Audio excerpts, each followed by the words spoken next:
Pulsatilla in running nose, নাক দিয়ে যখন হড়হড় করে কাঁচা জল পড়ে, পালসেটিলা কিন্তু খুব ভালো কাজ দেয়। যদি সিমটম সিমিলারিটি মিলে যায়, যদি রুগী গ্যাসের সমস্যায় ভোগে, নরম মনের মানুষ হয়, কোনো কিছু এক্সপ্রেস করতে গেলে যদি কান্না ভাব থাকে, তার সাথে যদি অ্যালার্জির প্রবলেম থেকে থাকে এবং সে যদি কষ্ট পায়, হাঁচি কাশি নাক দিয়ে জল পড়া,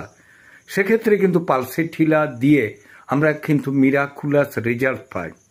এক্ষেত্রে কি হয়, নাক দিয়ে জল পড়া বন্ধ হয়ে যায়, হাঁচি বন্ধ হয় এবং সর্দি যে বসে যাবে এটা কিন্তু বলা যাবে না। আরেকটা কথা বলা যায় যে গ্যাসের প্রবলেম থাকলেও সেটা সেরে যায় এবং সর্বোপরি যেটা এটা কিন্তু যে কোনো রোগীর ক্ষেত্রে